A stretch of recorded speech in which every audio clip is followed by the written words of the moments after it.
So April is Donate Life Month across the country, but our efforts won't end when the month ends because North Hempstead is committed to encouraging more Long Islanders to become life-saving donors. In New York State, there are nearly 8,000 people currently on the life-saving transplant list. Over 100 are children under 18. Last year, nearly 300 people died while waiting for a donation. If just one person who reads about us here today decides to become an organ donor, that person will save the life of up to 8 people. And through tissue donation can improve the lives of 75 more. Those are amazing figures, and that alone makes this event more than worth the effort. We hope to save thousands of lives across the state and country through promoting Donate Life. I'm a retired physician, clinical professor of medicine at the Hofstra Zucker School of Medicine, and was always in nephrology and involved with patients waiting endlessly, indefinitely to get organs. In my division, it was kidneys, but the same goes for lungs and hearts, livers, pancreases as well. All those organs can be donated and can be transplanted successfully now, with people getting back to normal lives. And it's been a mission in my heart for years. So what a lot of people don't realize, and I'm going to talk a little bit about the kidney, is that 1 out of every 7 Americans has chronic kidney disease. That's a huge number. But the shocking fact is that most people don't even know they have chronic kidney disease. Among that 1 in 7, about 400,000 have end-stage kidney disease. Now, when someone has end-stage kidney disease, they need either an organ transplant or dialysis to save their life. And unfortunately, the majority of people end up on dialysis. Now, dialysis is a good thing, it's life-sustaining, but it's a rough therapy. People on dialysis tend to struggle. And in fact, 50% of people who start dialysis will die in 5 years.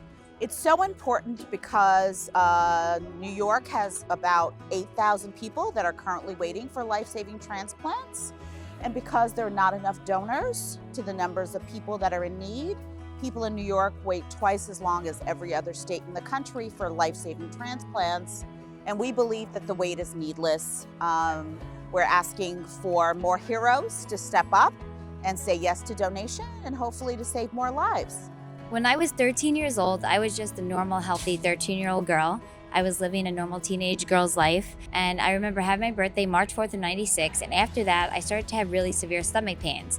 And it was very frustrating because my parents didn't know why I was having them. My family didn't know why. I didn't feel good. And we kept going back and forth to different doctors. And it kind of became Groundhog's Day. I would go to different doctors. They say they couldn't find anything physically wrong with me. And this went on for about a month or so.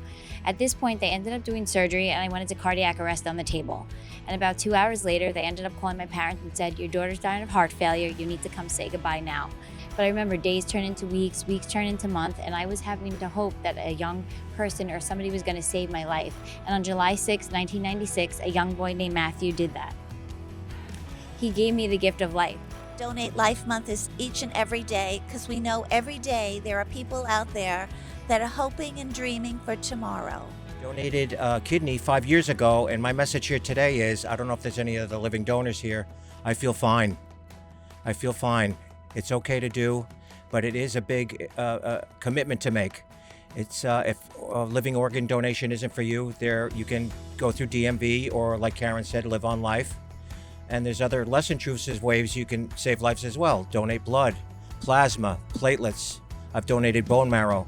And anything like this will also help save a life.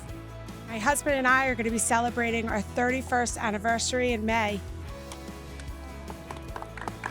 Because someone donated to save his life. And he would not be here standing next to me if it wasn't for somebody who donated. So I can't begin to tell you my kids have a father because someone out there donated. It is so important. Please, if you can, donate. Please speak to your family. because I have him and my kids have him because someone donated. And I thank each and every person that has donated. And truly, from the bottom of my heart, thank you for saving my husband's life. I just want to say that it is truly inspiring what you guys do here today. And it's inspired me, and I want to inspire other people the same way I've been inspired.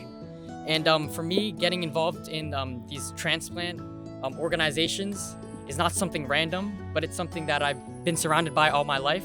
My mom is a pediatric nephrologist, so she works with kidneys all the time, and her patients are on the wait list and everything. So growing up, I've always speak to those patients. Additionally, one of my best friends, Rashawn, who I still am friends with today, I was able to see his live reaction to be able to get off the wait list, and it was just so impressive. He was the happiest person in the world. Donate life!